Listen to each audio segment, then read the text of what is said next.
generally insist and then orient them about us.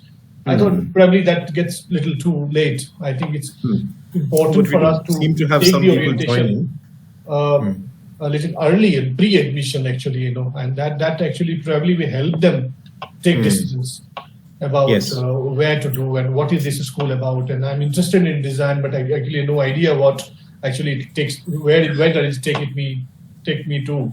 So in all of these senses, we thought that probably one way to go about it is this, that let's talk to each other about our programs, about courses, and also about faculty. Introducing the faculties had been my emphasis that we must talk about ourselves. Yes, in the sense, not in the sense of blowing the trumpet, but nevertheless we need to talk about ourselves, our specialization, and our work that we have done.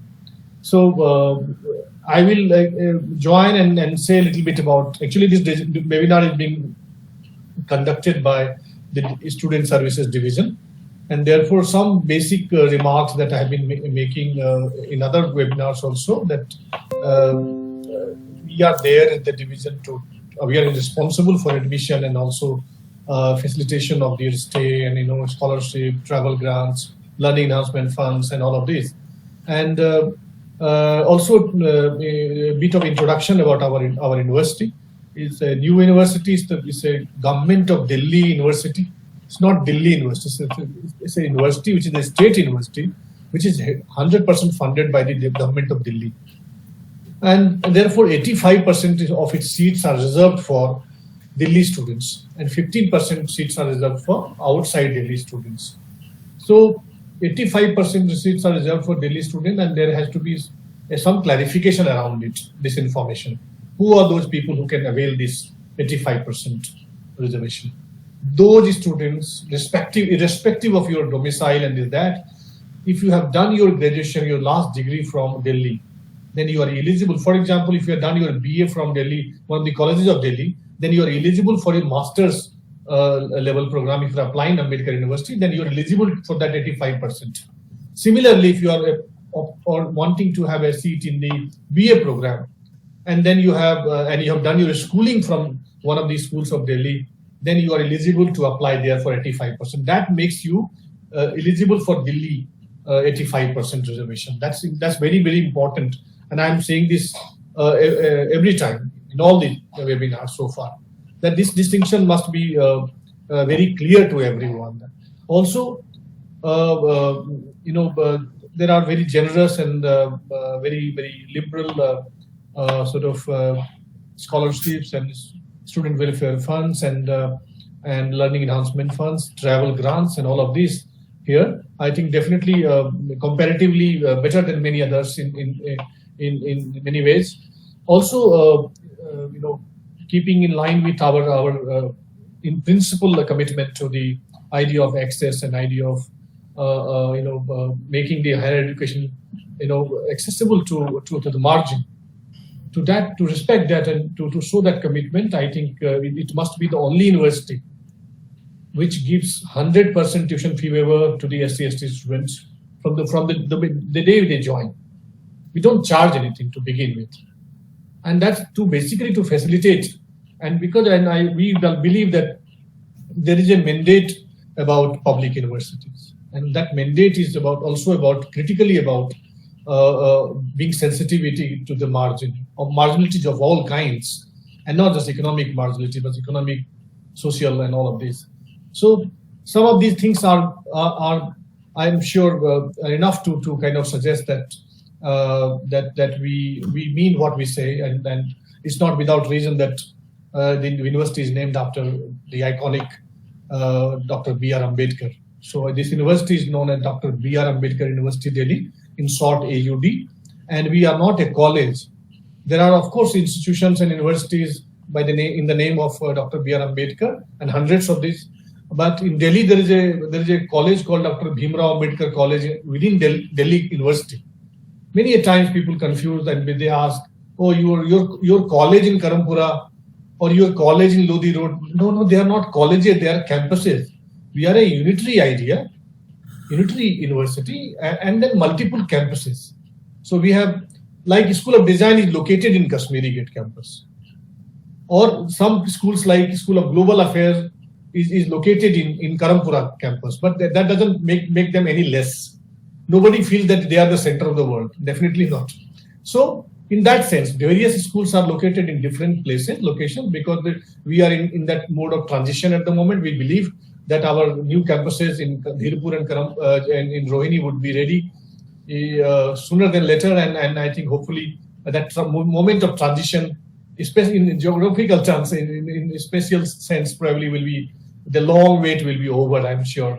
Who knows, probably with the new crop of the students, some beginning, you never know. Let's be optimistic about it. But at the moment, School of Design is here. It's an extremely promising school.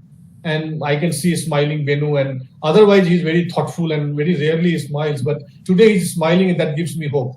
So Benu is our, Benu and Nokil, the two people who are at the moment at that position where they have to carry it forward, the baton that has been passed by some of the stalwarts. So this has fallen on these two colleagues of mine. You can count me also part of the School of Design. So this happens at Ambedkar University quite a bit, actually. It is possible that you might see Benu teaching in sociology, for instance, because he does work on Gandhi. In his book he was, and I'm sure he's going to talk about it a little bit about what he does, and he's currently writing. So see the kind of journey that we have had, truly multidisciplinary, interdisciplinary kind of background where there are concurrent employment. And it's possible for Santosh Singh to teach in, and I was actually I was in many occasions I did participate in the evaluation process of design school and all that. I remember some of my former colleagues. Similarly, as I said, that it's possible for Nokil to be taking a class, or my students going to I teach sociology, so my students probably will be opting a course from Benu. Now that's the beauty of Ambedkar University, that it's not we will not call it, even I think it will be understatement if I say that we have a very porous boundary, but really there is no boundary as such. We believe that our idea is basically that we don't believe in boundaries in that sense, because there is a lot of emphasis on the merger and the coming together and putting something together by multiple people coming from anthropology, sociology, history, and maths and design and all of this, and then presenting something which is open for anybody. So with this note, and I would welcome the colleagues from the design school to make the presentation about their programs and what all they do. Thank you very much. Thank you, Santosh. That was a lovely introduction, and I'm really happy actually, because we got so much support from you through this entire process. And well, I'll actually do our introductions later, because I feel like the program is more exciting. So I think you'll hear about us eventually. So I'll just start with just one point before I hand it over to my colleague Nokil, who is the program coordinator. So I just wanted to say and extend what Dr. Santosh was mentioning, which is that we are a part of a larger university, which is Ambedkar University, and its mission is inclusion, right? And it's something which I think the university set out to do when it was founded. And the School of Design is a program, the MDes program in social design in the School of Design in Ambedkar University it actually dates back to the early years of this university. So not surprisingly, the idea that we pursue even in our school is that of inclusion. And therefore you might begin to understand why social design comes into existence, because it is design with an emphasis on inclusion. I think that's the broadest way in which we could understand something like social design. And I think before we go into the details, I also wanted to say that inclusion as something that gives strength,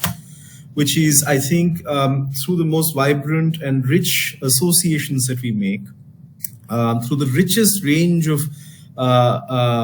forms of association with a variety of people in a community, I think we reach for a far more vibrant understanding of what design is. So inclusion is actually our strength in that sense. So I think I'll stop with that, and I will request my colleague Nokil to actually introduce the program and what the prospects are for it, and also something about the curriculum, which might give you a sense of what it is that we do in this program. Nokil? Yeah.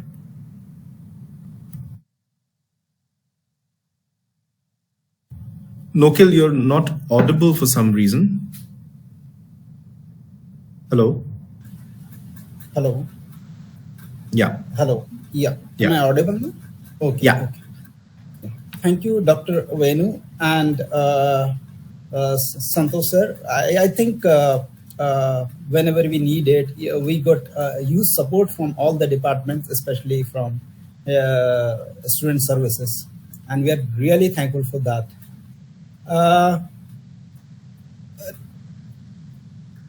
Let me share the presentation first, and then I would like to talk about the course, and then we can discuss, and we can take questions of the students.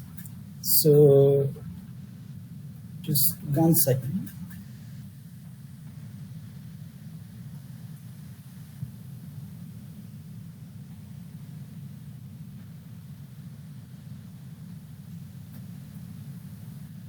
So can you see the screen of my computer? Is it visible? Yeah, it's visible. It's visible. Nokil, you might. Okay. Yeah. Okay. Okay.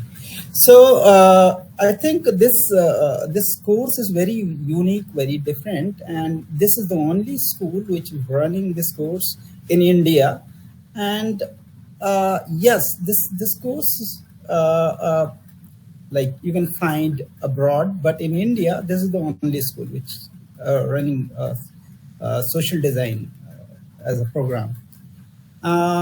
In this, if we read the name like social and design, then we can directly connect to the social science and the design, which is actually creation of something. So it's not just conducting a research and giving, insights, but how you build on the insights and create something new. So it's all about that. And this is master degree program. That's why in this, of course, a lot of freedom is given to the students. They design their curriculum and a lot of things, which I'll discuss in next slides. First, let's understand what is social design. What is the general understanding of the social design, and how we can understand at broadest level this, and also where we stand, how we are creating our own definition within that domain, and what unique we provide to our student under this topic, which is social design. So this is what I would like to discuss here. So at the broadest level, social design is known intentionally as a way of drawing on design methodologies to engage with complex social problems. So basically, we are trying to develop some tools, some methodologies which can help people in creating, different things which we can, I would like to, mention next para, which is these methods helps to engage with social matters such as disaster management, inclusive education, waste disposal, better health, infrastructure, etc. So here we are trying to develop some methodologies and processes which actually can help the society in dealing these matters. And also these methodologies give you deeper understanding of social design process to create a team or organization dealing with social matters, services, communities with common goals, or larger systems of social order while designing guidelines, policies, SOPs, infrastructure, or level of interactions within the community or within the system to create better environment. So if you see, like most of the time communities and societies are ill evolved, but in current time and in the future, the the time is coming where these things would not be evolved naturally, but are planned, right? And will be planned by the designers. And this is a step towards that. And that's why in future, these courses has, wider scope and lot of opportunities. Why pursue social design in Ambedkar University? This is very interesting fact about this program, and because the name of program is social design, so of course there is a need of deeper understanding of social science. So the School of Design in Ambedkar University is the only instance of a design school being situated in a social science and humanities university in India. The setting for our school allows our students to have a wider range of interactions with their peers in the social science and humanities and in other departments also, because I said this program enable our student to design a new systems, new communities. So of course the student should have exposure of laws, policies, and other things. And in Ambedkar University, we have such courses which provides such information, enable the student to think in that direction also. And this leads to more exposure in a liberal arts environment for our students. Since students can take university electives outside the school, there is an element of choice in the manner in which students approach the process of designing their own curriculum. This is what Dr. Santosh was talking about. So it's not we are deciding for the students, but a student can himself or herself can decide and plan, their future. They can prepare their profiles and can find opportunities in the society and place themselves in the industry. So next, what are the prospects for students? And I am sure that the students are more interested in this particular topic, who take up an MDes degree in social design. So I think this program is for those opting for a human-centric design orientation can proceed to take up career in user-oriented design in settings such as user experience, user interface design. Many of our graduates have been employed in this area, and I think this is the most trending sector in the industry. And because you are dealing with social science and also learning the methods of design, so we are very confident that our students are expert of understanding attributes which address social matters. So that's why I think, and the interface.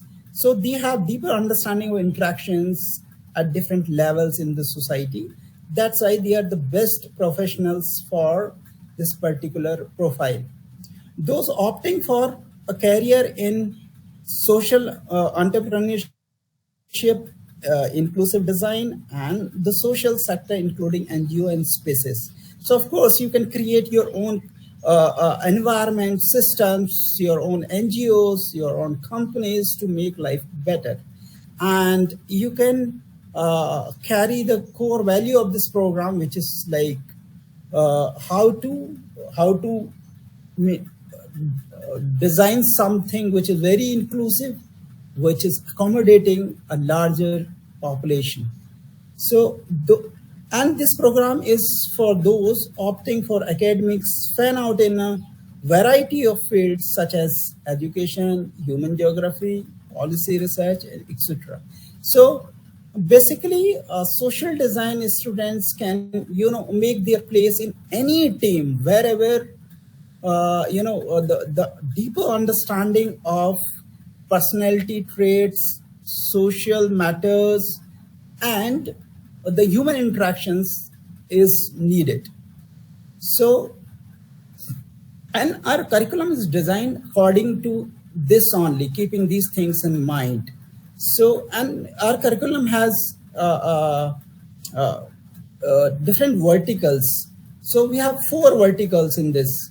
First vertical is studio project, because as I mentioned in my first slide, that this program is for master, for those students who have completed their graduation and coming here for master degree program. So it is very important to have a good portfolio and hands-on experience uh, of certain methods, processes, and tools which they have learned in previous degree programs, and also they are going to learn here in under different verticals like core courses, school electives, and university electives. So it is practice-based. It is a set of practice-based courses. So in studio project, student practice the methods, methodologies, or whatever knowledge they gain from different courses. They apply it to solve a specific problem, and they come up with result, and they build their portfolio. Next vertical is core courses. So in this vertical, we have courses to develop core skills of our student, and these core skills are required to solve the problem which actually the students are going to solve in studios. And next is school elective, to provide a range of fundamental skills and knowledge in design. We have designed this set of courses which we call school electives. Of course, in this we are talking about this is a school uh, which is actually going to offer design courses to the university. So our student can take these basic courses with other students, and they can interact, and they can come up with new insights and new things, and they can share their ideas. Next is a university elective. So university electives are designed to give options to the students so that they can prepare their profile, they can plan their future, they can uh, do whatever they want in their life. So the time has gone when the family and teachers and other senior members of family or relatives, they were deciding like what the child would do in his life or her life. So here, and time has changed, so that's why this option is given. So you will be taking part in designing curriculum, as I discussed in second slide of my presentation. And in this school, there are some key person who are actually going to help the students. Dean in charge, Dr. Venugopal Madhipati, and I'm Nokil Singh. I'm program coordinator here. And in administration, we have office assistant, Mr. Nishant Solomon, and MTS staff, Mr. Rudrapal. So if I think the profile of faculty and their experience and the key professionals who are representing any organization, their experience matters a lot. If they are representing any school. So here I would like to discuss at least 2 profiles here. So our Dean in charge, Mr. Venugopal Madhipati, is an architect an architectural historian with over 20 years of experience in academia and with teaching. And I think few things already discussed by Dr. Santosh about Dr. Venugopal. I'm just trying to add few things because it's not possible, in such a short time to discuss his achievement. He's very experienced, very positive, having very diverse profile, and he's a good painter also. So he received his B.Arch from the School of Planning and Architecture, Delhi, and his PhD from the University of Minnesota in 2011 in art history. He teaches a variety of courses such as System Studio, Understanding Intersectionality, and Introduction to Social Design. He is the author of Gandhi and Architecture, as Dr. Santosh discussed already, and he was pointing out towards this achievement. A Time for Low-Cost Housing, the co-editor of Water Histories of South Asia. And there are many achievements, which of course, it's not possible to discuss here, but yeah, he is very good researcher. And it's me next person. My name is Nokil Singh. I'm a lifestyle accessory designer and artist, basically sculptor. That's why I'm good in, I believe that I can handle materials and some technical subjects. And I completed graduation in fine arts, receiving BFA degree from Faculty of Fine Arts, BHU, and MDes in LAD from National Institute of Design, which is called NID. So started my career as senior designer in soft goods. I worked in hard goods also as a senior designer only, but later on joined academics in 2014.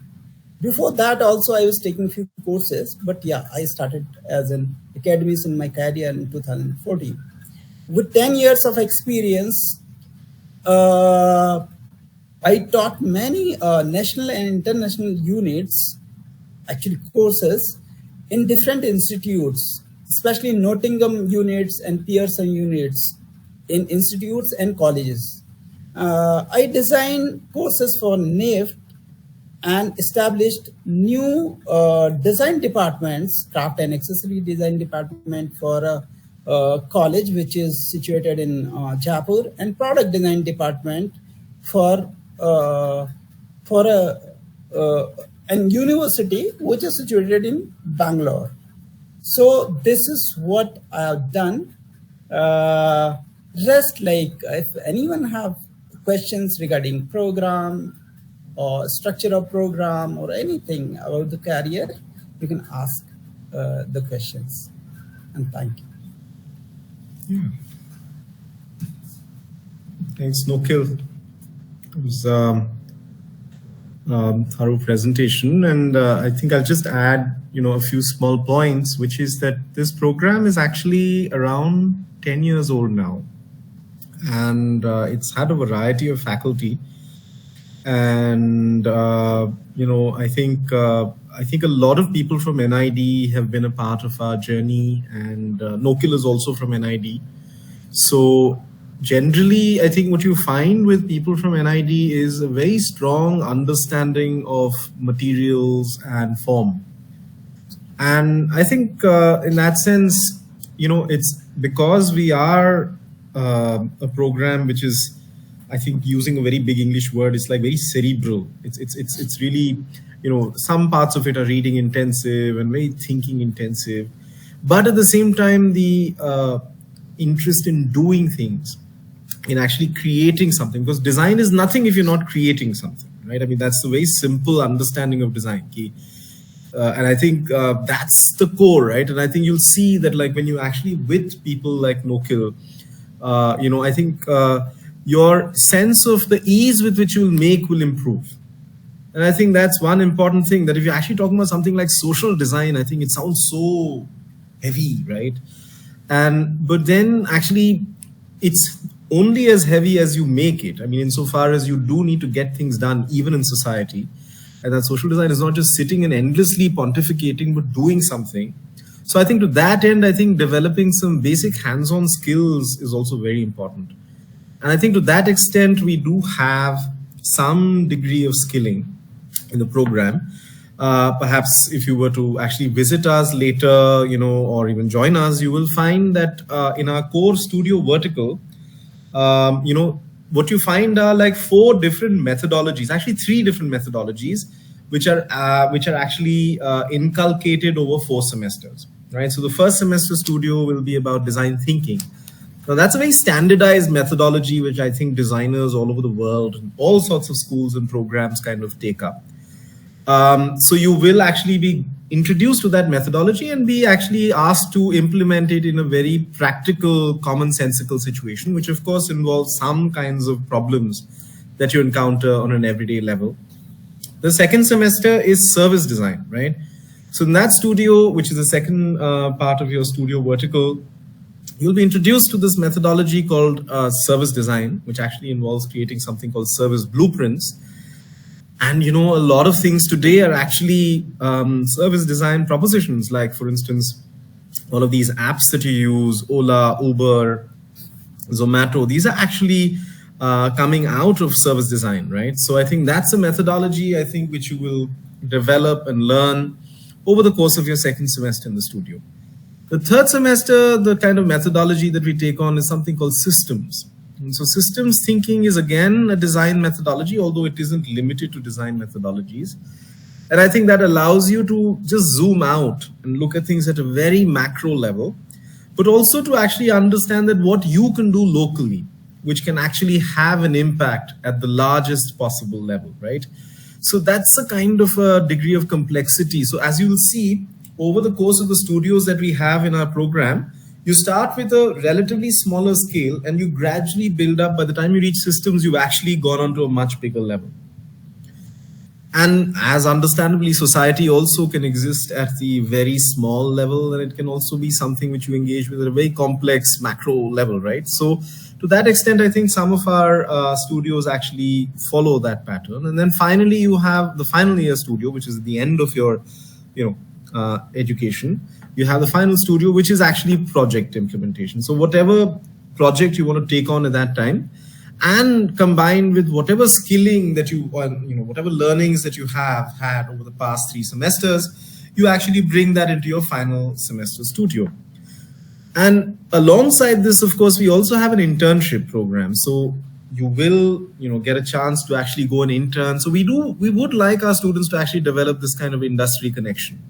True. So to that extent, some of the things that you learn from Lokil and myself in the studios, and of course there'll be other visitors who will be coming and teaching you. These actually you get to go and, at some level go and actually share with the industry. So I think that's another thing that we'd like to emphasize. Last point I'd like to sort of reiterate is that it's also the case that because we are coming from a very intensive academic framework, it's happened, and it just so happens that some of our students have taken up academics in a very serious way. So just to let you know, one of our former students is actually doing his PhD in Oxford University in education. And at the end of his education here, he was actually working with inclusion in education, and especially with Delhi government schools. And I think it was Delhi government schools. And it just so happens that he now is doing his PhD in Oxford on very much along similar lines. But Oxford University, it seems, was very interested in his methodologies, which they felt was new in the sphere of education, where they felt that the social design and design methodologies in education are really interesting. So you can understand that the kinds of methodologies that we develop in our program actually benefit, and also seem to resonate in totally new disciplines and fields. We've had collaborations with between our school and Norway, for instance, where some of the methodologies of design are again taken into looking at community welfare and development. So all sorts of interesting collaborations there. Pointing out to another student of ours, a former student who's now doing a PhD in human geography in Rutgers University. So again, some of the methodologies that you seem to have from this place seem to resonate in wholly different and seemingly unrelated contexts. So I think for the student coming into social design, I'd say that, it's really a very dynamic field. And I think you just seem to have so many different directions in which you can go, right? But it also happens that if you feel confused about all of these directions, and I think your faculty will hopefully be able to point you in the direction in which ideally you should be or you ought to be going. So I think these are the general additions I'd like to make to No-Kill's introduction. And if there's any other further queries, concerns, I see 4 students over here. I see Neha, Manasvi, Vishnu, Ajit. Would you have any questions that you'd like to pose to us? I would like to, hello. Yeah. I would like to add, like to this. Go ahead, No. Yeah. So I think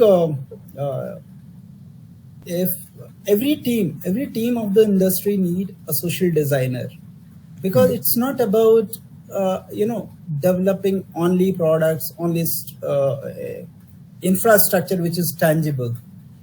So I think we are developing some tools which gives our student deeper knowledge and understanding of taste, choice, preferences, lifestyle. They have good understanding of some social matters also. And design is like, in design, I think the human-centric approach matters a lot. And this is the time where actually everyone is looking for human-centric design. So for that, I think every team need a person who have in-depth understanding of this particular domain, who understand human first, and then who have good tools or methodologies which are developed to understand human and human-centric approach. So that's why I see a lot of scope in the design industry for our student. In every team, there should be one social designer who can handle this complex level of design, which is actually not visible, which is very intangible and happening at different level of interactions during the research, during the creation, and even in testing of the models of different design. So this is how I see, like, there is a lot of opportunities. There are students already working in such domains. Just to add to this, actually, so the extra dimension is that, like, for instance, if you were to look at something like product design, right, in the conventional sense, again, nothing of what I'm going to say is very new, but I think it just helps to reiterate, right? Social design is actually reiterating a lot of things that already have been said, but saying it more directly and more bluntly, So, like, if you were to imagine, like, product design, the conventional comprehension of it is that it is product for use, right? We create things as designers for use, right? So certainly that's an important dimension of designing. But the thing is that once you create something in the material world, you also realize that it automatically also other forms of meaning begin to accrue to it. So you create something for use in one way, but the social associations with that thing can be much more complex. It doesn't just reduce itself to use as you intend it to be. Beyond your intentions, there is something called society that exists, right? And society imbues meanings into things. So this world of meaning is something which I think we'd like to emphasize, this idea of socially imbued meaning, right? Right. So social design to that extent is design, yes, but it's also looking at this complex phenomenon called society that imbues meaning into things which go beyond our peculiar intentions. And that's why things, as you make them, are not just things, they also become symbols. So I think to this extent, understanding symbols, understanding how things become symbols, how they circulate in society, and how we come to rely upon them to actually reconstruct and reproduce society. I think that's the social science aspect of our program. Just to try to give you a sense of a hint of what it is that social design could possibly be. So in that sense, there is a symbolic component also to the process of production. which you will not necessarily find adequately addressed in other design programs. So that is where we would probably stand apart, given the kind of environment we're in the kind of university setting we're in, where we're very sensitive to this thing called society, which actually also has its own comprehension of what is being produced, not just the designer and not just the intention of the designer, right? So that's something which I'd like to add, but I see that Manasvi has written that she's thanking us for the session and wanted a rundown of this year's admission process also, if possible. So in this matter, I think the thing is that from our side as a school, we are handling the school end of the thing. So once the applications come in, I think we will be processing them. But they actually first have to go through student services. So, Nokil, is there any sense of the timeline that we have for the admissions process? I think student services can, Santosh, if you're there, audible. Santosh, are you there? Yeah. Looks like he's not there. Nishant, you don't have speaker, right? For some reason. Nishant, can we ask you to just key in over here? What is, let me just ask you, is there a date on which the admissions process is actually commencing? Is like, are we having admissions? Do we have any sense that is it happening in October, by which time this is winding down, or we don't have a sense? You can say yes or no. You can just type that in. Okay, maybe I'll just actually call him. Just give me a second. Because Nishant is our office assistant and he's a little more up to date. So let me just call him. Just 1 second. So till then, if you have any questions regarding this program and curriculum, and then you can ask. Nishant. Hi, Nishant. Nishant, there's a question that admissions process के बारे में क्या जानकारी है हमारे पास अभी तक? Okay. So there is. Okay, so Manasvi, we do not have, there is no information right now on the admissions dates, but no sooner will it be announced, we will have the first list, second list, etc. out in that order. So you will have to be patient. And any other information, Nishant? Okay. और ये कहाँ पे announce होंगे ये lists? अच्छा, university website से, तो यानी कि मतलब एडमिशंस पेज पे ही, right? Okay, Manasvi, you just need to be watching out for the admissions page. See, the thing is that there is some coordination also that happens between universities, like between Delhi University and Ambedkar University, right? So they all tend to synchronize or just stagger them a little bit next to each other. So Manasvi would also urge you to just be patient. Watch out for Delhi University. If you know Delhi University is going to come out, then shortly thereafter Ambedkar University also comes out. That's usually the case.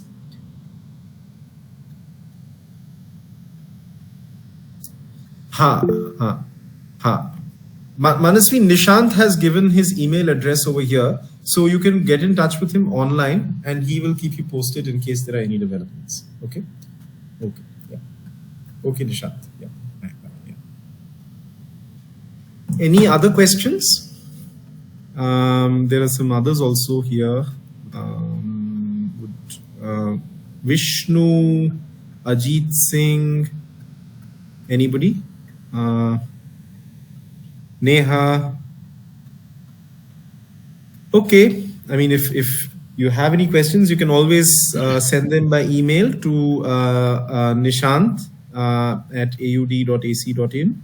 So, and of course, in case you come to campus for any reason, we are here to help. And I think that's about it. So thank you very much. And let's hope things work out and we get a chance to see you guys in the program, should you be joining and should things work out. So I wish you all the very best. Okay. All right. Thank you. No, Vishnu, there is, so far as we know, there is no interview round. I think because this CUET procedure, thus far in our school, we are not having any interview round. But suddenly, should something change and some information come to us, we will convey that to you. But thus far, there is no mention of any interview in our program. We are going to follow the CVT thing, and we're going to follow the first list, second list cutting off, as the normal procedure. Okay? Yeah. All right then. Yeah. Thank you very much. Thank you. See you guys. See you, Nokil. Yeah. Bye. Bye. Okay. Yeah. Thank you. Yeah. Santosh, we're off. I think he's not connected. ठीक है. I think they'll cut it. चलो नोकिल, हम भी थोड़ा फुर्सत लेते हैं. Okay, Nishant. Thank you.